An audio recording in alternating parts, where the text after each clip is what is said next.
ବରଗଡ଼ ତପୋବନ ଦିଦିନିଆ ଗୋ ବିଜ୍ଞାନ ପ୍ରଶିକ୍ଷଣ କର୍ମଶାଳା ଉତ୍ସବ ଓ ଗାମ୍ଭୀର୍ଯ୍ୟ ସହିତ ଅନୁଷ୍ଠିତ ହୋଇଯାଇଛି। ଏହି କର୍ମଶାଳାର ପ୍ରଥମ ଦିନ ଉଦ୍ଘାଟନ ସଭା ସହ ଆରମ୍ଭ ହୋଇଥିଲା, ଯେଉଁଥିରେ ଭାରତୀୟ ଗୋବଂଶୀୟ ପ୍ରଶିକ୍ଷଣ ଯୋଜନା ଓ ଗୋ ବିଜ୍ଞାନ ପ୍ରଶିକ୍ଷଣ ଯୋଜନା ବିଷୟରେ ଆଲୋଚନା ହୋଇଥିଲା। ଉଦ୍ଘାଟନ ସଭାରେ ଆରମ୍ଭ ସ୍ୱାମୀ ନିତ୍ୟୁବାନନ୍ଦ ଏବଂ ବ୍ରହ୍ମଚାରୀ ପ୍ରଦୀପ୍ତ ବାବାଙ୍କ ଦ୍ୱାରା ଦୀପ ପ୍ରଜ୍ୱଳନ କରାଯାଇଥିଲା। ପ୍ରଶିକ୍ଷଣ କାର୍ଯ୍ୟକ୍ରମରେ ଡକ୍ଟର ଦିଲ୍ଲୀପ ପଣ୍ଡା ଦେଶୀ ଗାଈ ପାଳନ ବିଷୟରେ ବିସ୍ତୃତ ଅଭିମତ ଦେଇଥିଲେ। ସେ କହିଥିଲେ, ଦେଶୀ ଗାଈମାନେ କେବଳ ଧାର୍ମିକ ଓ ପାରମ୍ପରିକ ମୂଲ୍ୟ ରଖିଥାନ୍ତି ତାହା ନୁହେଁ, ସେମାନେ ଆର୍ଥିକ ଭାବେ ମଧ୍ୟ ଏକ ଦୃଢ଼ ଆଧାର ହୋଇଥାନ୍ତି। ସେ ଗୋପାଳନ ମାଧ୍ୟମରେ ଅର୍ଥନୈତିକ ଲାଭ କିପରି ହାସଲ କରିପାରିବା ଓ ସରକାରୀ ଯୋଜନା ଗୁଡ଼ିକରେ ଉପକାର କିପରି ନିଆଯାଇପାରିବ ତାହା ମଧ୍ୟ ସ୍ପଷ୍ଟ କରିଥିଲେ।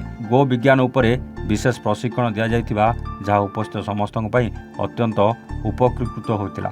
ଏହି କର୍ମଶାଳାରେ ସଫଳ ପରିଚାଳନା ପାଇଁ ତପୋବନ ଟିମ୍ ସହ ଜଗନ୍ନାଥ ପଟ୍ଟନାୟକ, ଆଲୋକ ବିଶ୍ୱାଳ, ପ୍ରହ୍ଲାଦ ପ୍ରଧାନ, ଶ୍ରୀନିବାସ ରାଓ ଓ କାଳୀକୃଷ୍ଣ ବାଗ ମହତ୍ତ୍ୱପୂର୍ଣ୍ଣ ଭୂମିକା ନେଇଥିଲେ। ବରଗଡ଼ରୁ ସୁଶୋଭନ ଦାସଙ୍କ ରିପୋର୍ଟ, ୱାନ୍ ଓଡ଼ିଶା।